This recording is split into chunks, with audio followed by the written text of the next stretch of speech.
Today, we have the stories of three African American communities and how racism led to the destruction of those communities.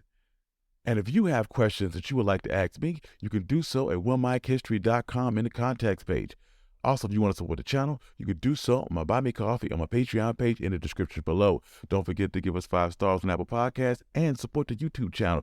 But without further ado, let's get started. Judy was boring. Hello. Then Judy discovered ChumbaCasino.com. It's my little escape. Now Judy's the life of the party. Oh, baby, mama's bringing home the bacon. Whoa, take it easy, Judy. The Chumba life is for everybody. So go to ChumbaCasino.com and play over 100 casino-style games. Join today and play for free for your chance to redeem some serious prizes.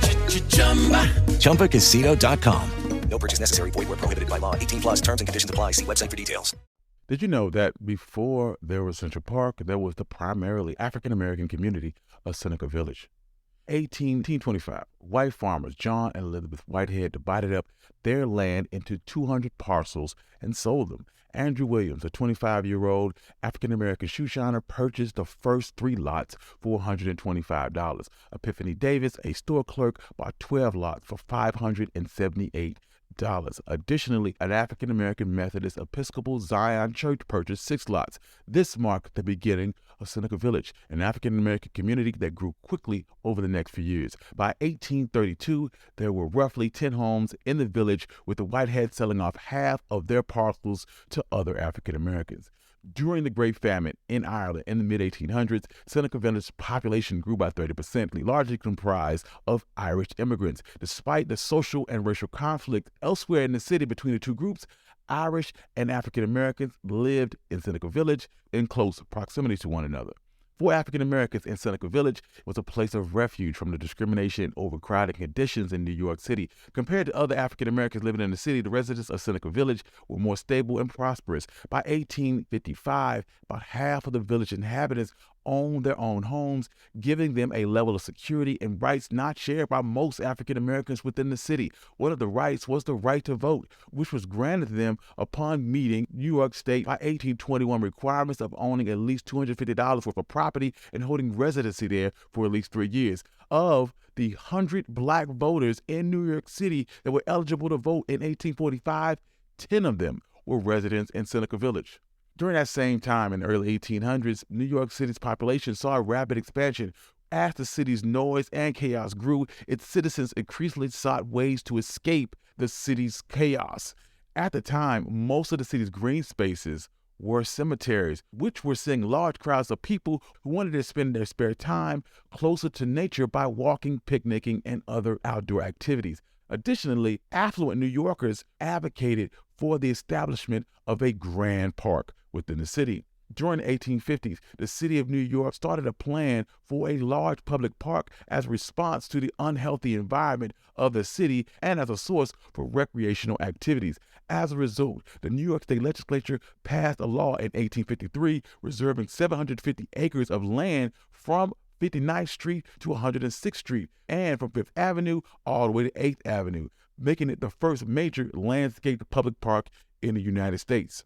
As construction of Central Park grew near to Seneca Village, the newspapers and politicians began to characterize Seneca Village as a shanty town and called the inhabitants then citizens, squatters, vagabonds, and scoundrels. The citizens of Seneca Village worked to protect their homes and the community, yet in 1857, the city used their power of eminent domain to evict them. This law allows the government to take property for public use from the landowner after receiving financial compensation.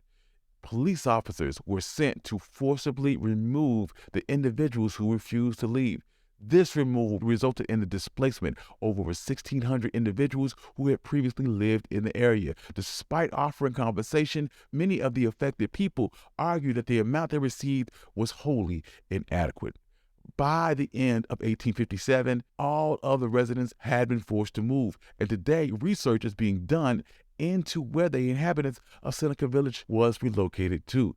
Some evidence suggests that they may have gone to other African-American communities, such as the Sandy Ground in Staten Island or Skunk Hollow in New Jersey. The second story tonight is about Brewster's Beach, and how the city of Manhattan Beach used eminent domain to remove a black community. Are you familiar with the story of Bruce's Beach? In 1912 and 1920, Charles and Willa Bruce purchased 2 lots of land along a strand of Manhattan Beach for $1,200. Like many African Americans, the Bruce's family had moved west during the Great Migration to seek better opportunities and to participate in the promise of California and the American dream. Shortly after purchasing the land, the Bruce's turned location into a seaside resort called Bruce's Lodge that welcomed black beachgoers from all over Los Angeles, and the area became known as Bruce's Beach. The Manhattan Beach area, though, was a predominantly white community, and as the Los Angeles population increased, the property values soared going into the 1920s. Many white residents of the surrounding community reacted with hostility and racism. Meanwhile, the resort gained popularity amongst black beachgoers, and other families purchased land and lots near Bruce's Beach. Some built vacation homes and established the beginning of a modest, diverse community on Manhattan Beach. However, in 1924, prompted by a petition from local white residents, Manhattan Beach City Council voted to condemn Bruce's Beach's site and use eminent domain to acquire the surrounding properties, including some of the black-owned businesses, to build a park. Eminent domain is the government or an agent's right to private property for public use with payment or compensation. The couple was sued for $120,000, which included $35,000 for each lot and $50,000 in damages. In 1929, they settled for $14,500. It's well documented that the reason behind the eminent domain process was racially motivated, with the intent to bring an end to the successful business and thwart any other African Americans from settling or developing in Manhattan Beach. City ordinances were passed to prohibit resort-type businesses in the area and effectively prohibited Bruce and other black families from purchasing additional beachfront properties in the area. Also passed prohibit dressing and undressing in vehicles on the street, public places or in tents, and parking restrictions were implemented to harass and prohibit African American visitation to Bruce's Beach's shoreline area. Afterwards, the Bruce family was left destitute by the land seizure and was forced to move out of Manhattan Beach area in 1927. They then moved to East LA, where they spent the rest of their lives working as cooks and local diners. The city immediately demolished Bruce's Beach Resort, and the land would sit empty for decades. The city of Manhattan Beach didn't build a park until 1956, almost 30 years later. Over the years, the park was called by many different names. It wasn't until Manhattan Beach, first black councilman and mayor Mitch Ward, along with other local citizens, led to renaming effort of Bruce's Beach in 2007. Through a series of land transfers through the city of Manhattan Beach to the state of California to the county of Los Angeles, LA County acquired the land in 1995. But in 2001, the county began the process of returning ownership to the descendants of the Bruces. On April 20th, 2021, LA Council supervisors unanimously voted to approve the returning of county land to the family's descendants. However, due to the series of land transfers, a restriction required Los Angeles County to use Bruce's Beach for public recreation and prevented the county from transferring or selling the property without state legislation. On June 2nd, 2021, the California State Senate approved a bill allowing for the return of the property to Bruce's descendants.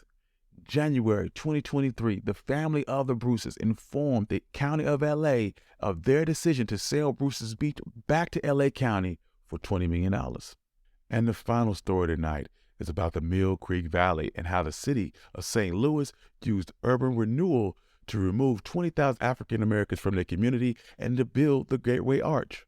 Have you ever heard the story of the Gateway Arch and the black community of Mill Creek? Now, the Gateway Arch is the nation's tallest national monument. It stands at 630 feet and is crafted from 800 tons of stainless steel. The arch is a feat of precision engineering with 2 legs that join in the middle with the accuracy of 1/60th of an inch. And you would expect, with a project like this, there would be some racism involved. 1910, African Americans moved from southern states and began the Great Migration to the neighborhood that would become the Mill Creek Valley. By the 1920s, the area had become a hub for an African American community and the working middle class. It became one of the largest African American communities in the nation in the first half of the 20th century, spanning 400 acres and homes to hundreds of businesses, organizations, 5,500 residential buildings by the 1950s. But the legacy of redlining and segregation had devastating effects on the neighborhood. Many of the buildings lacked water and electricity, and by the middle of the 20th century, it had become one of the least desirable places to live within the city. 1934, local business leaders promoted the idea of a memorial to Thomas Jefferson and his expansionary vision of the Louisiana Purchase. But their real aim was to get rid of the city's waterfront blighted property and bring in federal construction dollars. Following a controversial bond measure that passed that allowed for the demolition of 40 blocks of riverside property that included 400 businesses, the Post-Dispatch announced that the project was election thievery, and the Interior Secretary Harold Ickes objected to it, stating that it was speculative real estate. However, World War II would disrupt public works projects, and money wouldn't begin flowing until Harry Truman was elected president. Still, the area was left in disarray for more than a decade until the interstate system of highways was approved by Dwight Eisenhower. This included a stretch that passed along a site and renewed appeal for a project of an outsized attraction for many Americans to see as they passed by in their cars. As plans to develop the Gateway Arch emerged in the 30s, so did plans for a low-rent subsidized housing. The Housing Act of 1954 was enacted to fund urban renewal projects across the country. August 7, 1954, Mayor Raymond Tucker announced his plan to demolish existing structures to make way for new development. In 1955, St. Louis voters approved a $110 million bond issue, with $100 million designated solely for the destruction of the Black community of Mill Creek Valley. The urban renewal project included construction of residential buildings, the creation of industrial zones, the building of new highways that included the building of U.S. Highway 40. It was the most expensive urban renewal project in the nation at the time, and ultimately, 20,000 African Americans were displaced in order to make room for this urban renewal project that began in 1955. Then, the highway system continued to cause damage to the African American population of St. Louis because they were cut off from the development that was taking place around the Gateway Arch, and racial tensions were already heightened because construction unions had barred African Americans from working on the site. During the 60s, subsidized housing was developed in the Mill Creek Valley with some success. But by the late 70s, the area had not lived up to developers' expectations.